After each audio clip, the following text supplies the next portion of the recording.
자, 여러분 반갑습니다. 부비게이터입니다. 오늘은 또 이제 세상 또 특별한 우리 열심히 하는 교육생분을 좀 모셔봤는데요. 인터뷰 시간이 좀 있겠습니다. 그래서 오늘 어떻게 경매를 시작하게 됐고 어떤 물건을 낙찰받아서 수익을 내고 있는지 여러분들한테 좀 알려드리도록 하겠습니다. 자, 우리 민수님 자기소개 한번 우리 구독자분들에게 한번 부탁드리겠습니다. 네, 안녕하세요. 저는 31살이고 한 작년에 부비게이터 경매 수업을 듣고 이번 해 지금 이제 매도를 준비하고 있는 수강생입니다. 잘 부탁드립니다. 지금 아무래도 처음 인터뷰 하시는 거다 보니까 긴장을 하셨을 수가 있습니다. 그렇기 때문에 그런 점 여러분들 양해 좀 부탁드리고 그럼 간단하게 어떤 일을 하고 계신지 좀 궁금해할 것 같거든요. 지금 에어비앤비를 몇 개 운영하고 있고 네, 또 이제 부동산 투자뿐만 아니고 다른 투자도 이제 찾아서 계속해서 노력하고 있는 중입니다. 지금 나이가 아직 94년생인가요? 네, 맞죠? 94년생입니다. 94년생인데 불구하고 에어비앤비를 이렇게 운영하고 프리랜서처럼 일을 하시고 투자에 대해 관심 많아서 작년에 이제 그 투자 수업을 듣게 되고 올해 지금 낙찰을 받고 매도를 하려고 준비를 하고 있습니다. 자, 그러면은 투자가 되게 또 많아요. 뭐 주식도 있고 코인도 있고 되게 여러 가지가 있는데 부업도 있고 여러 가지가 있는데 그 중에 일단은 부동산 투자를 시작하게 된 계기? 네, 우선 뭐 다른 투자도 제가 조금씩은 해봤지만 부동산 투자는 아무래도 진입하기가 어렵잖아요. 네. 근데 지금 또 진입을 안 하면 또 확 올라버릴 것 같고 그래서 빠르게 진입하려고 했습니다. 네. 그 중에서 이제 부동산을 아무래도 투자라는 건 싸게 사서 조금 비싸게 팔아야 이제 투자잖아요. 그렇죠. 그 중에서 부동산을 그나마 싸게 살 수 있는 경매가 좀 관심이 있어서 경매를 시작하게 됐습니다. 어쨌든 부동산 가격이 워낙 오르는 걸 보시고 민순이 같은 경우는 지금 서울에 거주하고 계시기 때문에 아마 그거를 더 체감하셨을 거예요. 지방에 계신 분들이 조금 덜할 수도 있겠지만 서울 경기권에 있었던 분들은 불장 때 가격 오르는 게 엄청 이게 심리적 압박이 심했었거든요. 그래서 영끌 뭐 이런 거가 되게 유행했었잖아요. 그래서 그런 대신에 근데 지금 올해 이제 막 구입을 했기 때문에 네. 사실은 시세보다 엄청 싸게 샀습니다. 그 스토리 조금 이따 얘기 드리겠지만 그런 부분 때문에 부동산 투자를 시작하게 됐고 그 중에서도 투자로 접근하는 거기 때문에 결국에 내가 얼마에 사서 얼마에 팔았을 때 이게 차익이 남냐가 중요한 부분인데 그게 경매가 큰 매력이 있었기 때문에 부동산 경매를 또 시작하신 것 같아요. 맞죠? 네. 그러면 이게 실제로 공부를 하셨잖아요. 네. 하시고 네. 근데 실전 부동산 입찰도 하고 낙찰도 받으시고 명도도 지금 하고 계실 텐데 네네네. 실제로 해보니까 좀 어떠세요? 보다 돈 나갈 일이 꽤 많죠. 돈 나갈 일이. 네, 예를 들면 제가 뭐 이번에 5억 5천 정도의 낙찰을 받았는데 뭐 취득세 내고 뭐 명도비 주고 뭐 법무사비 드리고 하고 하다 보니까 생각보다 5억 5천보다도 더 뭐 5억 6천이라든지 실천까지도 해서 매입비가 생각보다 많이 늘어났습니다. 네. 매입비가 조금 늘어났다. 네. 그러니까 생각보다 내가 고려하지 못할 비용이 좀 추가가 됐구나 라는 얘기인데 사실 이게 경매로 사면이 근데 거의 비슷합니다. 일반 매매로 사더라도 5억 5천짜리 아파트를 사면 똑같이 취득세나 이런 거는 부대 비용은 들어가는 것이고요. 그 다음에 명도비라는 거는 이제 안에 살고 있는 사람 내보낼 때 이사 비용이거든요. 네. 근데 사실 요게 오히려 좀 싸게 먹히는 게 실제로 이걸 부동산 통해서 일반 매매로 만약에 사셨다면 네. 중개비를 냈어야 됐을 네네. 거예요. 근데 예를 들어서 5억 5천에 대한 중개비를 내려면 1%만 잡으면 500만 원 넘게 내야 되거든요. 근데 명도비 한 지금 200만 원 이렇게 끝내려 하지 않나요? 그 정도. 그렇게 생각하면 부대 비용은 원래 들어가는 것이고요. 거기서 오히려 경매로 사면은 중개 수수료나 이런 게 안 들어가고 명도비로 조금 더 낮게 책정이 가능하니까 사실은 냉정하게 따지면 둘을 비교하면 싼 거긴 합니다. 근데 이제 민수님이 처음 하다 보니까 이런 게 또 들어가는구나. 근데 이런 거에 들어가더라도 수익이 남는 거를 투자를 하면 되니까. 네네, 그리고 맞아요. 금액대가 좀 세다 보니까 아무래도 좀 더 이런 게 돈이 더 들어가구나 하는 거를 실질적으로 느끼신 것 같아요. 그래서 그럼 실제 이렇게 해보니까 부동산 경매가 장점이 좀 뭐가 있는지 한번 얘기를 해주시면. 제 생각에는 부동산 사장님을 엄청 만나고 다니지 않아도 되긴 합니다. 실제로. 왜냐면 뭐 어느 정도 시세 조사는 통화로 하고 또 법원 가서 경매하고 하다 보면은 실제로 집을 내놓기 전까지는 부동산을 뭐 가면 좋겠지만 엄청 많이 가진 않았는데 오히려 또 전화로 할 수 있는 부분이 많기도 하다. 생각보다 뭐 법원이나 이런 데 왔다 갔다 하는데 시간 투자는 생각보다 크진 않았어요. 민수님 같은 경우는 그런 거를 어쨌든 좀 잘 그래도 하시기 때문에 그런 부분에 시간이 되게 절약하실 수 있었던 생각보다 품이 많이 안 들어간다. 네, 생각보다. 그래서 그런 부분이 조금 직장 다니거나 뭐 이렇게 프리랜서 분들 이렇게 자영업 하시면서도 충분히 할 수 있는 부분이 아닐까 생각이 듭니다. 그러면 이제 어쨌든 지금 하시는 일이 있잖아요. 네. 본격적으로 하시는 일도 있고 원래 프리랜서 앞에 일했던 것도 저는 알고 있고 지금 네. 이제 그만두시고 에어비앤비를 하시지만 네. 그러면서 어쨌든 결국에 한 건데 네. 이거 일하고 이거를 부동산 경매를 병행했을 때 네. 그냥 일과 같은 게 좀 어떻게 됐어요?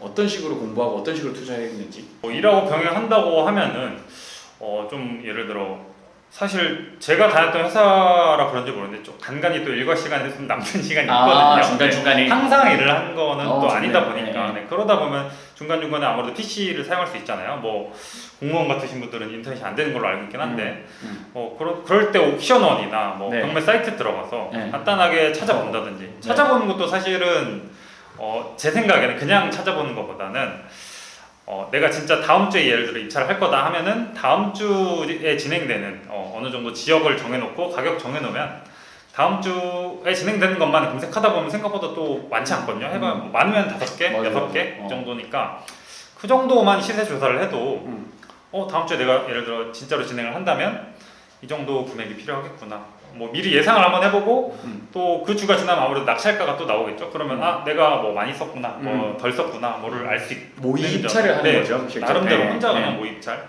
엑셀 같은데 정리를 해두면 조금 더 좋더라고. 그냥 머릿속으로 하는 것보다는 그런 식으로 진행을 하면 좋을 것 같아요. 그리고 뭐 평소에 할 일도 하다가 주말엔 조금 더 투자해서 뭐 실제로 가볼 수도 있을 거고요. 아니면 뭐 이번 주에 한 걸 정리해서 실제로 입찰 준비를 해볼 수도 있을 거고요. 네. 좀 저녁이나 이런 시간도 좀 쓰셨을 거고 주말이랑 이런 거 낮에 일과 틈틈이 남는 네. 시간을 활용해서 뭐 점심시간이든 뭐든 이렇게 활용해서 물건을 찾고 이렇게 네. 하신 것 같아요. 그렇죠? 네.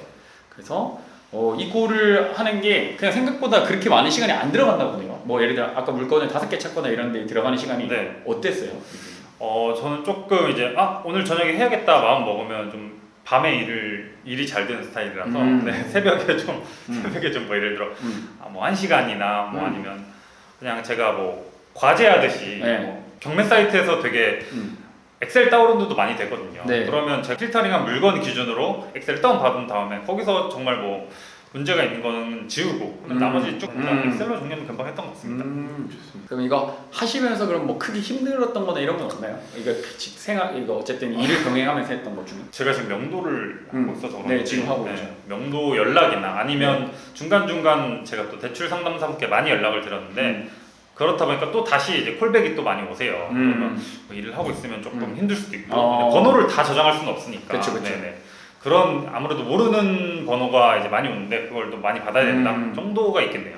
그러면 이제 전화가 막 그렇게 일하면서도 많이 오고 했을 거 아니에요? 네네네. 물론 이제 그게 원래 목적이 되게 대출이 좋은 조건을 찾기 위한 어쨌든 나한테 도움되기 위한 거를 한 거고 노력하신 거고 열심히 그렇죠? 그러면서 일을 하면서 이게 오면은 조금 바쁘거나 이러면은 막 정신이 없고 이랬을 거예요. 그거는 어떻게 또 해결을 잘 하셨는지.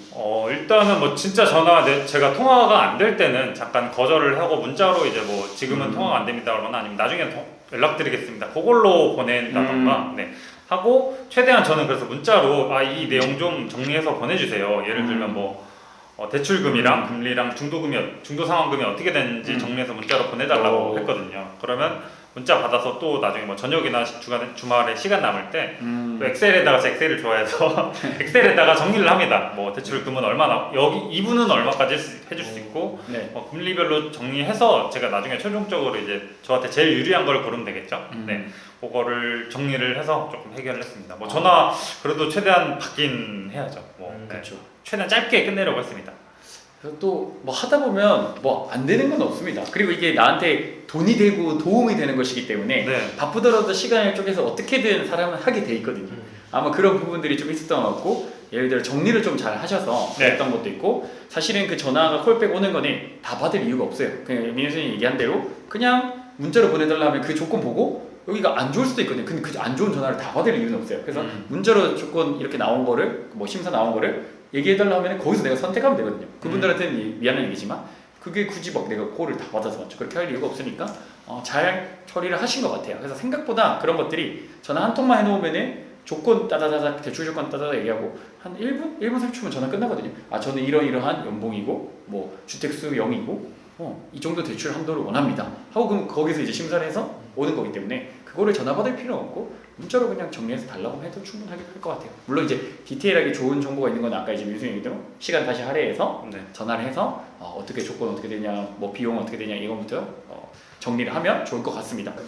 부동산 경매한다고 하면 네. 주변에서 되게 우려스러운 시선들이 되게 많잖아요. 그래서 네. 이게 낙찰받기 전이랑 네. 낙찰받고 난 이후에 네. 주변 반응들이 좀 어떻게 바뀌었는지 좀 얘기해 주실까요? 일단은 사실은 제가 뭐 경매를 한 이유라기보다는 특히 어머님께서 너 경매 좀 해봐라 들으셨나봐요 경매에 대한 이야기를. 그래서 너 좀 해봐라 라고 해서 저도 실제로 받아왔더니 그럴 거면 왜 했냐, 너무 비싸게 받았다 라고 하시는 거예요. 그만큼 좀 뭐랄까요, 일단 받아오면 아무래도 금액이 크다 보니까 걱정을 처음에는 많이 하세요. 경매를 하라고 했음에도 일단 받아오면 생각보다 뭐 돈이 좀 목돈이 나가다 보니까 걱정을 많이 하시는데, 그래도 제가 이렇게 딱 어느 정도 수익금이 날 것 같다, 이런 이유로 뭐 대출금 이만큼 내고 하면은 이만큼 남을 것 같다 라고 정리해서 보여드리면 그러면 조금 이제 수긍을 하십니다. 네. 그래서 뭐 다음 것도 한번 해보자고 하거나 아니면 이 정도 뭐 조금 더 보태줄 테니까 해봐라 뭐 이런 얘기도 하시고요.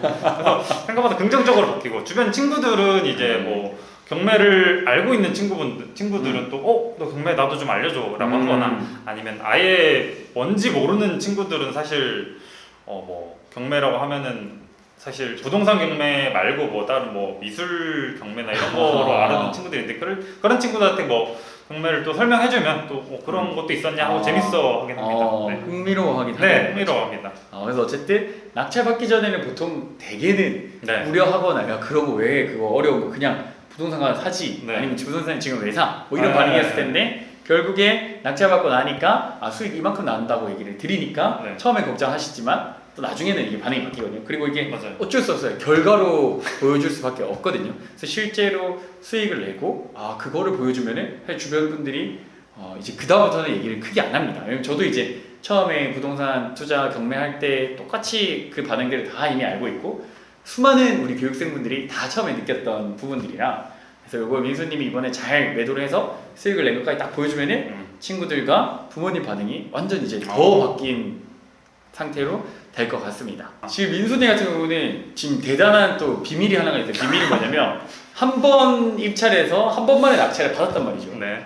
근데 뭐 그거에 대한 특별한 뭐 비결 이런 게 있나? 다음 주에 입찰을 내가 진짜로 간다고 생각을 하고, 다음 주에 내가 정한 지역, 내가 정한 가격에 맞는 거를 필터링을 걸고요. 당연히 뭐 권리도 좀 깔끔한 걸로 필터링을 걸고, 그 필터링 나온 거 중에서 이제 하나 제일 입지적으로 괜찮은 걸 뭐 제가 뽑을 수도 있고요. 아니면 옆에 계신 부비게이트님께 부탁도 할 수 있고요. 그래서 부탁해서 하나 받아서 그거에 대한 물건이 하나잖아요. 그러면 그거에 대한 건 조금 더 세세하게 뭐 부동산에 전화해서 물어본다든가 아니면 임장을 가본다거나 하고, 그리고 가격대를 산정하면은 조금 더 디테일하게 가격대를 뽑을 수 있지 않을까. 그렇다고 뭐 될 수도 있고 안 될 수도 있긴 하지만 그렇게 뭐 2주든지 3주든지 해보면 아마 되지 않을까 싶습니다. 좋습니다. 지금 이제 낙찰을 받았는데 네. 시세가 대략 얼마 정도인데 얼마 정도 싸게 받으신 상황이에요 지금?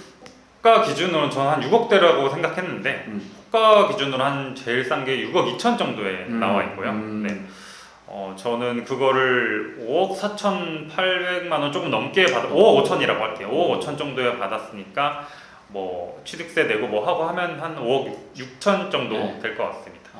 그러면은 세금도 좀 줄어드는 게 있을 테고, 단기 매도로 하면은 제가 생각할 때 순수익으로는 거의 4천 중후반 이상은 나오지 않을까. 만약에 매도가 어느 정도 빨리 된다면. 네, 잘할 수 있으면 그 정도가 정도 남을 것 같아요. 그러면 거의 남들 거의 대기업 그냥 대기업 사회초년생 연봉 정도가 한 번에 가능할 수 있는 부분이 좀 될 수 있을 것 같아요. 자, 그래서 오늘 스토리를 좀 대략적으로 얘기를 좀 해주셨는데, 네.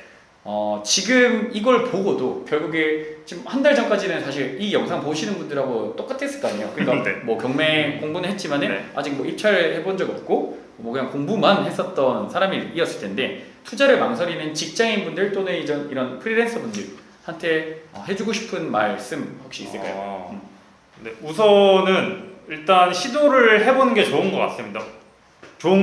돈을 아무래도 벌려면 확실히 그러니까 투자금이 있어야 되고, 그게 뭐 때에 따라서는 좋게 나올 수도 있고 안 좋게 나올 수도 있지만 뭐 100% 안전한 투자는 없는 거니까요. 어떻게 보면 저도 사실은 살짝은 이번에 질러봐야지라는 생각을 가지고 조금 입찰한 것도 있거든요.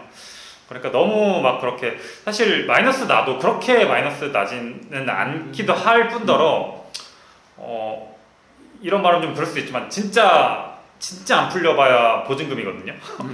물론 보증금이 거의 5천만 원 되긴 하지만 그건 진짜 최악을 가정한 그쵸. 거고. 네. 그래서 뭐 진짜 뭐 모든 돈을 다 잃는 게 아니니까 어느 정도 준비가 되었다면 도전해 보는 것도 좋을 것 같습니다. 그리고 사실은 뭐 같이 이제 저와 같이 함께 하면은 그럴 일은 거의 없다고 보시면 됩니다. 근데 뭐 보증금을 날리거나 뭐 예를 들어서 마이너스가 난다거나 네. 사실 경매로 일반 매매로 샀으면 마이너스가 날 수 있어요. 일반 매매 시세해주고 사서 세금 내고 네, 맞아요. 정가에 다시 내가 샀던 금액에 팔면 세금만큼 마이너스가 될 수 있는데 경매는 이미 우리가 싸게 사고 들어간 것이기 때문에 마이너스가 나려면 다시 또 그런 되게 하락장이 온다거나 진짜 갑자기 뭐 경기가 안 좋아진다거나 그런 상황이 아니고서는 쉽사리 마이너스가 나고 싶어도 나기 어려운 게 지금 상황의 부동산 경매 투자라고 보시면 될 것 같고요.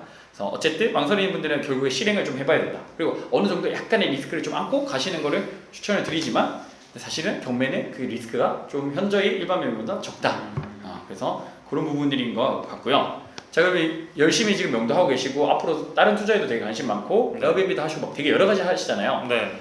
지금 앞으로의 그 목표가 조금 있을까요? 앞으로의 목표는 저는 일단 부동산 투자를 시작해서 이제 매매 사업자를 낼 것 같거든요. 네. 그래도 매매를 할 수 있는 사업자가 생긴 거잖아요. 네. 그래서 앞으로도 경매를 이제 뭐 1년에 뭐 한두 건, 많으면 두세 건까지도 네. 한번 시도를 해볼 생각입니다. 네. 그렇게만 돼도 사실은 맞죠? 네, 행복하죠. 사실 아직 안 해봐서 네. 네, 해보고 해보고 또 네. 나와서 얘기해 주세요. 괜찮으면 네. 뭐 아니다 싶으면 뭐 네, 아니 안 하면 싶으면 돼. 안 안 하면 해도 되고. 뭐 그게 네. 뭐 문제는 없으니까. 안 해도 어차피 이미 돈은 벌었으니까, 뭐 그쵸? 뭐 팔아야 돈이긴 하지만 네, 어쨌든 맞습니다. 근데 뭐 결과적으로 조금 보수적으로 접근하면은 엄청 큰 돈 아니죠? 엄청 큰 돈? 누군가에게 엄청 큰 돈일 것 같긴 한데요. 네, 그래서 그런 부분들이 어쨌든 돌아올 거니까 잘 하고 계신 것 같습니다. 나에게 부비게이터란이라는 질문이 있어요. 궁금할 때마다 막 좀 자유롭게 물어볼 수 있어요. 별거 아닌 것도 예를 들어 뭐 입찰가라든지 이게 입찰가 내가 잘 한 게 맞나 또 확인해 볼 수 있고요. 명도 때도 뭐 내가 명도를 이렇게 했다. 전 요번에 사실 녹음한 거 보내드렸거든요. 네. 그래서 뭐 보고서 뭐 잘한 거 같다, 못한 거 같다 이렇게 해봐라 좀 조언을 해주기도 하니까 되게 좀 편하게 물어볼 수 있는 이제 뭐 멘토가 되지 않을까 싶습니다. 그게 아마 뭐 제가 드릴 수 있는 가장 여러분들한테 도움이지 않을까 생각을 합니다. 그래서 어쨌든 저는 그런 경험들이 다 있고 이미 뭐 수십 건 이상의 경매 투자를 해봤기 때문에 수강생분들 거, 교육생분들 거까지 포함하면 100건 이상 뭐 명도도 마찬가지고 투자도 다 마찬가지고 해봤기 때문에 사례들이 있기 때문에 그런 부분에서는 제가 좀 도움 드릴 수 있는 부분이 좀 많이 있는 것 같아요. 그런 부분들이 어쨌든 고맙게 느껴주신다고 하면은 감사한 일인 거고요. 열심히 하는 교육생분을 모시고 최근 서울에 있는 아파트를 낙찰받은 사례를 좀 얘기를 드려봤는데요. 네. 망설이는 분들 그리고 좀 두려워하시는 분들에게 좀 도움이 되는 사례였으면 좋겠습니다. 그래서 오늘 그렇게 여러분들의 영상을 좀 준비한 거고요. 자, 여러분들 앞으로도 부비게이터 영상 좋아요, 구독 부탁드리겠습니다. 감사합니다.